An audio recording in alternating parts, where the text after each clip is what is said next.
Puis-je emporter les restes pour ma fille? La réaction du motard a plongé tout le café dans le silence.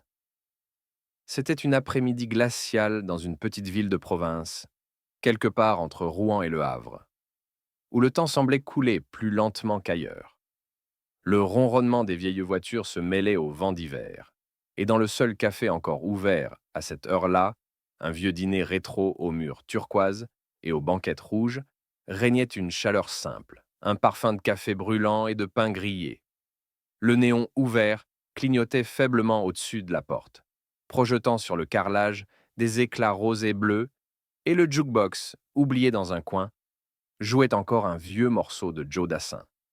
Les habitués parlaient pentes bas, les tasses tintaient, le temps semblait suspendu dans un moment tranquille, presque banal. À une table du fond, dos au mur, un homme seul remuait distraitement son café. On l'appelait Reed, mais tout le monde ici le connaissait sous un autre nom. Le chien rouge. C'était un de ces visages qui portent les routes sur la peau. Des bras tatoués jusqu'aux poignets, un gilet en jean usé, un pendentif en forme de croix dorée qui brillait à moitié sous une barbe poivre et sel. À première vue, il inspirait plus la méfiance que la pitié. Un de ces types qu'on imagine avoir connu les bagarres de bar, les nuits sans fin, la solitude de la route. Mais ceux qui savaient lire entre les rides devinaient autre chose. Une fatigue ancienne, une mélancolie sans nom. Reed fixait la pluie derrière la vitre quand la clochette de la porte retentit. Une femme venait d'entrer, tenant dans ses bras une petite fille endormie. Elle devait avoir 28, peut-être 30 ans, mais ses traits en disaient 40. Un vieux pull gris pendait sur ses épaules maigres. Ses jeans étaient déchirés et ses chaussures, dépareillées, laissaient en passer le froid. Elle ne regardait ni le menu, ni les tables libres. Ses yeux balayèrent la pièce avec cette urgence de ceux qui cherchent non pas un repas, mais un miracle. La serveuse la vit, hésita un instant, puis détourna le regard vers sa machine à café. Les conversations continuèrent, mais plus basses. L'air lui-même semblait retenir son souffle. La femme fit quelques pas, serra son enfant un peu plus fort et s'approcha lentement de la table du motard. Reed leva les yeux au moment où elle s'arrêta devant lui. Elle ne s'assit pas. Elle se mit à genoux. Un silence instantané tomba sur tout le café. Même le disque sur le jukebox sembla ralentir. Sa voix, presque un souffle, brisa le calme. Puis-je emporter les restes pour ma fille? Les mots tombèrent comme une pierre dans l'eau. Personne ne parla. Reed regarda son assiette. Un steak à moitié entamé, des frites encore chaudes, un café fumant. La petite fille, blottie contre sa mère, respirait faiblement. Ses cheveux emmêlés lui cachèrent le visage. Et dans les yeux de la femme, il vit la honte, cette honte qui ne vient pas de la faute, mais de la faim. Quelque chose se fissura en lui, un souvenir ancien, une autre table, un autre repas. Une femme partie un soir sans se retourner, une enfant qu'il n'avait pas revue depuis qu'elle avait 5 ans. Depuis, il avait roulé, bu, combattu, oublié. Mais en voyant cette mère agenouillée, il comprit ce qu'il n'avait jamais su réparer. Il baissa les yeux, et le silence se fit plus lourd encore. Il se leva lentement. La femme recula, craignant un geste brutal. Mais Reed ne dit rien. Il fit juste glisser son assiette vers elle, doucement, puis marcha vers le comptoir. Tous les regards le suivirent. La serveuse interdite attendit. Le cuisinier, un grand chauve au tablier taché, fronça les sourcils quand Reed s'approcha et murmura quelques mots. Le silence du café devint presque religieux. Le chien rouge sortit un billet de sa poche, le posa sur le zinc, hocha la tête et retourna à sa table. Quelques minutes plus tard, il revint avec 2 boîtes en carton fumante et une bouteille de lait. Il posa tout devant la femme, puis s'accroupit à son niveau. Les clients, les fourchettes suspendues, ne respiraient une semble plus. Un grand motard tatoué, à genoux dans un café provincial. « Ce n'est pas des restes, madame, dit-il d'une voix rauque. C'est un repas chaud, et il y en aura encore demain. » Il mit doucement les boîtes dans ses mains. Puis, sans la regarder, glissa une liasse de billets dans la poche de son manteau élimé.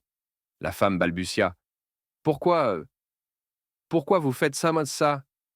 Il leva les yeux vers la petite fille, dont les doigts serraient à la manche de sa mère, et répondit simplement parce qu'un jour, moi, je n'ai pas su aider la mienne. La phrase tomba dans l'air, lourde comme une prière. La mère resta figée, puis se mit à pleurer en silence. Un murmure parcourut la salle. La serveuse essuya ses mains sur son tablier, s'approcha et posa un petit chocolat chaud devant la fillette. Les autres clients baissèrent les yeux, certains par pudeur, d'autres pour cacher leurs larmes. Reed retourna s'asseoir. Il ne toucha pas à son café.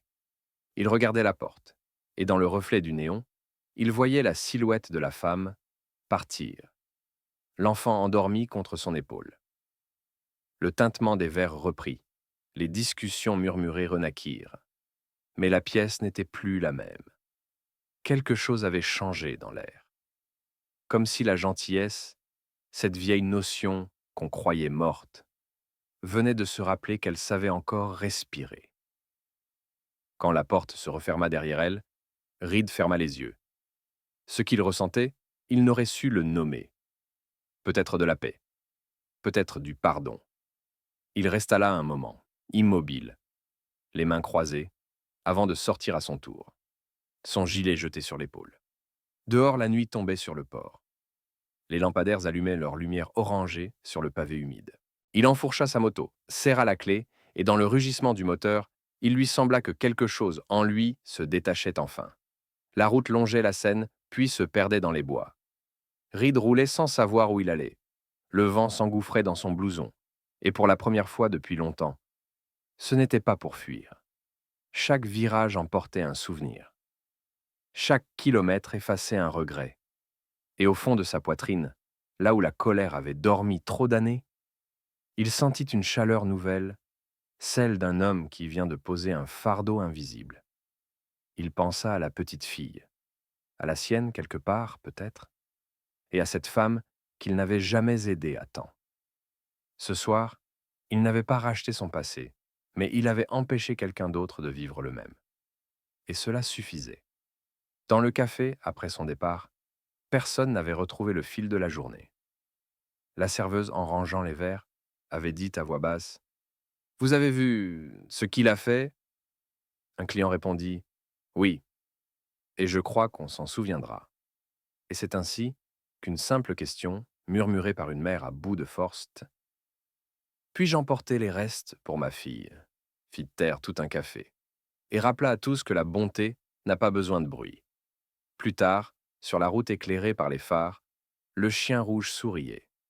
Pas le sourire dur des bakers qu'on craint, mais un vrai sourire, fragile, humain. Le genre qu'on fait quand on comprend que le monde peut encore être sauvé. Un geste après l'autre. Et toi, si un jour une inconnue posait la même question devant toi, qu'aurais-tu fait? Parce que parfois, une seule assiette, un seul regard, un seul silence suffisent pour changer le monde. Et si tu crois encore que la compassion peut renaître là où plus rien ne pousse, alors rejoins Histories de Dim. Laisse un mot, un souvenir, une promesse. Peut-être que ton histoire, à toi, sera la prochaine à réveiller ceux qui ont oublié comment battre du cœur.